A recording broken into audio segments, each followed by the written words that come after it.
Hello guys, most welcome. हम कर रहे हैं कंपनी लॉ चैप्टर, चल रहा हमारा मैनेजमेंट ऑफ अ कंपनी। इस चैप्टर के बहुत सारे लेक्चर्स मैंने अपलोड कर दिए हैं। आज इस चैप्टर का लास्ट लेक्चर है। तो अभी तक जो मैंने लेक्चर्स अपलोड किए उसके अंदर हमने मीनिंग, कॉन्सेप्ट ऑफ डायरेक्टर देखा। फिर उसके बाद में बहुत टाइप्स के डायरेक्टर्स देखे, यानी कि डायरेक्टर्स का क्लासिफिकेशन देखा।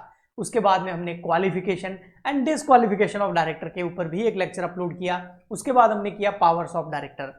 आज इस चैप्टर के लास्ट लेक्चर के अंदर जो डायरेक्टर्स हैं उनको रेम्युनरेशन कितना पे करना होता है वो समझेंगे। देखो, होता क्या है कि डायरेक्टर जो होते हैं ना, वो किसी भी कंपनी को चलाते हैं, ऑपरेट करते हैं, वही उस बिजनेस को आगे ले जाते हैं, उसी की वजह से कंपनी ग्रोथ करती है। ओके, तो इतनी मेहनत जब डायरेक्टर करते हैं तो उनको कुछ ना कुछ कंसिडरेशन तो मिलना चाहिए, कुछ ना कुछ रिटर्न तो मिलना चाहिए। तो कंपनी उसके बदले में, इतनी मेहनत के बदले में डायरेक्टर्स को पे करती है रेम्युनरेशन, यानी कि सैलरी, बोनस और कमीशन। तो ये जो रेम्युनरेशन है वो डायरेक्टर्स को कितना दिया जाना चाहिए, इसके ऊपर कौन सा सेक्शन लगता है, हमारा कंपनीज एक्ट क्या बोलता है। तो आइए इसको आगे हम स्टार्ट करते हैं। बट उससे पहले देखो, ये लास्ट लेक्चर है। इसके अलावा हो सकता है इस चैप्टर में कुछ छोटे मोटे सेक्शन रह गए हो, क्योंकि वो इतने ज्यादा इंपॉर्टेंट नहीं थे, तो वो आप खुद कर लेना, ठीक है। हम नेक्स्ट लेक्चर से न्यू चैप्टर स्टार्ट कर देंगे। ओके जी। तो रेम्युनरेशन टू डायरेक्टर, यानी कि डायरेक्टर्स को जो हम सैलरी, बोनस, कमीशन देते हैं, अब किसी एक डायरेक्टर को नहीं, यहाँ पर सभी डायरेक्टर्स की बात चलेगी। जैसे आपको पता है कि मैक्सिमम लिमिट जो है डायरेक्टर्स की, नंबर्स जो है वो 15 है, चाहे ओपीसी हो, प्राइवेट कंपनी हो या पब्लिक कंपनी हो। मिनिमम तो 1 2 3 है, लेकिन मैक्सिमम 15 डायरेक्टर हो सकते हैं। तो उन सब की बात चल रही है। ओके जी। तो रेम्युनरेशन के ऊपर एक तो हमारा लगता है सेक्शन नंबर 197, कंपनीज एक्ट का सेक्शन नंबर 197, और एक हमारा लगता है शेड्यूल नंबर 5। कंपनीज एक्ट के अंदर टोटल 7 शेड्यूल है, उसमें शेड्यूल नंबर 5वां जो है वो डायरेक्टर्स को रेम्युनरेशन के बारे में बात करता है। तो कब सेक्शन नंबर 197 लगाना है और कब शेड्यूल नंबर 5 के हिसाब से रेम्युनरेशन पे करना है, आइए समझते हैं। देखो, दो केस हो सकते हैं किसी भी कंपनी को। देखो, रेम्युनरेशन जो पे किया जाएगा वो प्रॉफिट में से किया जाएगा। तो आपकी कंपनी को प्रॉफिट कैसा हुआ है, एडुकेट प्रॉफिट हुआ है या इनएडुकेट प्रॉफिट हुआ है। एडुकेट प्रॉफिट का मतलब एक तरीके से पर्याप्त लाभ, कि आप आराम से जो है अपने डायरेक्टर्स को रेम्युनरेशन पे कर सकते हैं। इनएडुकेट प्रॉफिट का मतलब हो गया इतना प्रॉफिट ही नहीं हुआ कि आप उनको रेम्युनरेशन दे सकते हो, या फिर लॉस हो गया। ओके जी। आपकी कंपनी में अगर एडुकेट प्रॉफिट हुआ इस साल, तो फिर डायरेक्टर्स को जो रेम्युनरेशन देना है वो हम कैलकुलेट करेंगे कंपनीज एक्ट 2013 के सेक्शन नंबर 197 के अंदर। डायरेक्टर्स को कितना रेम्युनरेशन देना है उसकी मैक्सिमम लिमिट हमको मिल जाती है। ओके, लेकिन ये सेक्शन कब लगेगा, जब एडुकेट प्रॉफिट होगा। और ये सेक्शन बोलता है कि कंपनी का जो प्रॉफिट है ना, उसके कुछ परसेंटेज के बेसिस पर हम रेम्युनरेशन पे कर सकते हैं। बट अगर इनएडुकेट प्रॉफिट हो गया है तो सेक्शन नंबर 197 नहीं लगेगा।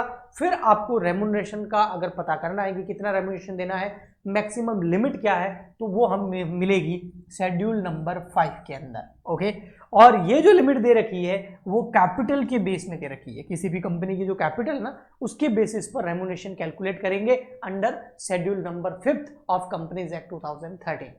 तो एडुकेट प्रॉफिट हुआ, सेक्शन नंबर 197 लग जाएगा। इन एडुकेट प्रॉफिट होगा तो शेड्यूल नंबर 5 के हिसाब से हम रेम्युनरेशन की मैक्सिमम लिमिट कैलकुलेट करेंगे। ओके जी, आइए हम चलते हैं आगे, एक एक करके इनको समझते हैं। सबसे फर्स्ट ये जो आपको सामने दिख रहा है ना, ये है आपका मैक्सिमम रिटर्न, नहीं है सॉरी, मैक्सिमम रेम्युनरेशन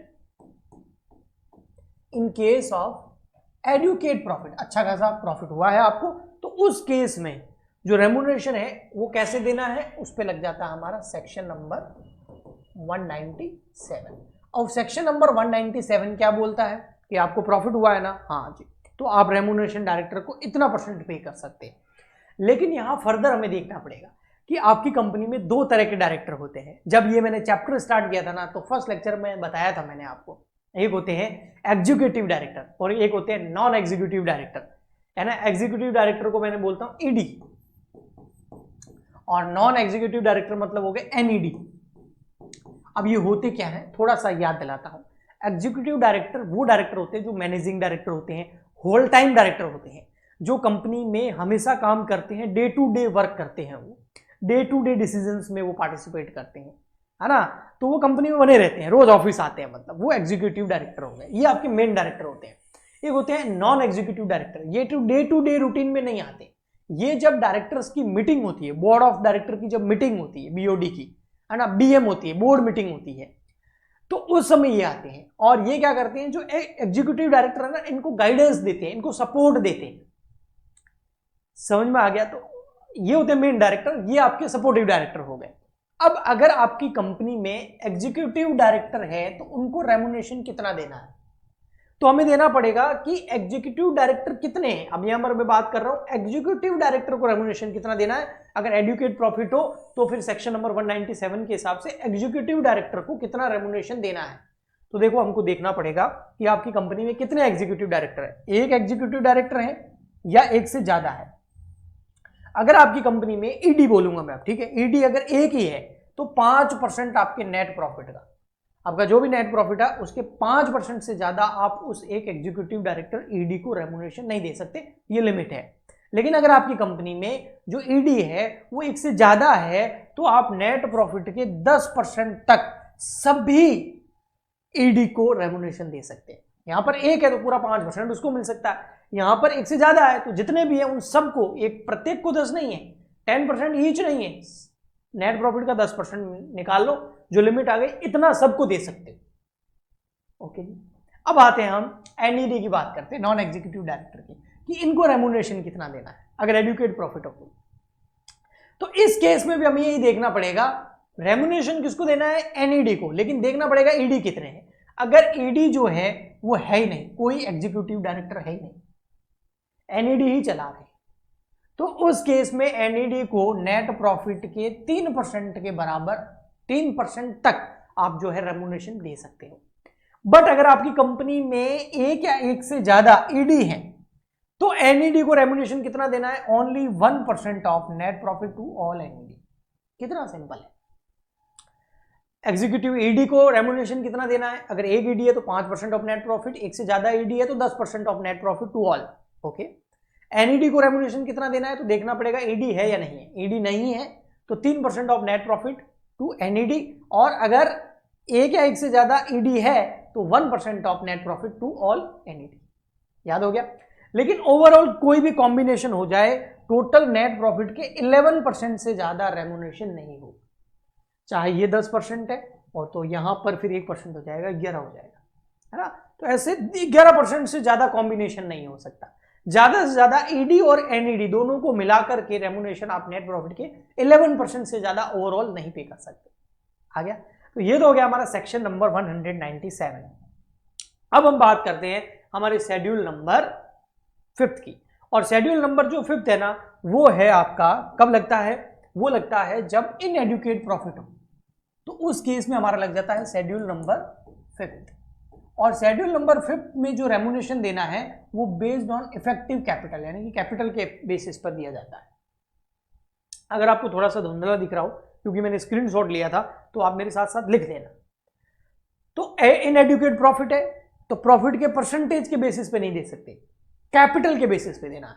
अगर आपकी कंपनी के कैपिटल या तो नेगेटिव है, मतलब माइनस में है, या 5 करोड़ से कम है, तो नेगेटिव से 5 करोड़ से कम, है ना, नेगेटिव, जीरो भी नहीं, नेगेटिव से 5 करोड़ से कम अगर आपकी कंपनी की कैपिटल है, इफेक्टिव कैपिटल है, तो 60 लाख रुपए तक आप रेम्युनरेशन दे सकते हो, इससे ज्यादा नहीं दे सकते हो, ईडी एनईडी सबको मिला करके। अगर आपकी कंपनी की कैपिटल 5 करोड़ या उससे ज्यादा है बट 100 करोड़ से कम है, तो उस केस में 84 लाख रुपीस तक का रेम्युनरेशन आप दे सकते हो। अगर आपकी कंपनी की कैपिटल 100 करोड़ या उससे ज्यादा है बट 250 करोड़ से कम है, तो समझ में आया? देखो, नेगेटिव से 5 करोड़ तक, 5 करोड़ या उससे ज्यादा और 100 करोड़ से कम, 100 करोड़ से 250 करोड़ से कम, ठीक है, 100 करोड़ या उससे ज्यादा और 250 करोड़ से कम, तो आप 1 करोड़ 20 लाख, 120 लाख मतलब 1 करोड़ 20 लाख रुपए तक रेम्युनरेशन पे कर सकते हैं। बट अगर आपकी कंपनी की कैपिटल 250 करोड़ या उससे ज्यादा है तो फिर रेम्युनरेशन कितना देना है, लिमिट क्या है, मैक्सिमम 1 करोड़ 20 लाख तो है ही। इसके अलावा 250 करोड़ से जितनी ज्यादा कैपिटल है उसका 0.01%, फॉर एग्जाम्पल के लिए किसी कंपनी की कैपिटल 300 करोड़ है तो 250 करोड़ तक तो आप 1 करोड़ 20 लाख रुपए का रेम्युनरेशन दे सकते हो। लेकिन उससे ऊपर कितना, उससे ऊपर कितनी कैपिटल है आपकी, 300 करोड़ है ना आपकी, तो 50 करोड़ ज्यादा है तो 50 करोड़ का 0.01% वो भी यहां पर प्लस होता है। आया समझ में? तो ये हो गया आपका इनएडुकेट प्रॉफिट के केस में कैपिटल के बेस पर रेम्यूनरेशन कितना पे करना है किसको, डायरेक्टर्स। ओके, तो आई होप आपको अच्छे से समझ में आ गया होगा। प्लीज आप ज्यादा से ज्यादा इस वीडियो को लाइक करें, शेयर करें, सब्सक्राइब करें हमारे चैनल को, कमेंट करें कि आपको कैसा लगा, ताकि इससे क्या होता है मुझे भी मोटिवेशन मिलता है और मैं फटाफट से, जैसे काफी सारे बच्चे बोल रहे हैं कि हमारे 9 तारीख को एग्जाम है, तो दिमाग में रहता है हाँ बच्चों के 9 जून को एग्जाम है, तो फटाफट से कंपनी लोग कंप्लीट करवाते हैं। तो जो लेक्चर बाद में आने वाला होता है वो जल्दी आ जाता है। तो आप ज्यादा से ज्यादा comment, like, share, subscribe, support करते हैं, तब जो है कंटिन्यू है ना स्टडी चलती है, क्योंकि मुझे लगता है कि कुछ बच्चे वेट कर रहे हैं। ओके, सो आई होप आपको अच्छे से समझ में आ गया होगा। हम मिलते हैं नेक्स्ट लेक्चर में, आज के लिए इतना ही, तब तक के लिए good bye and thank you.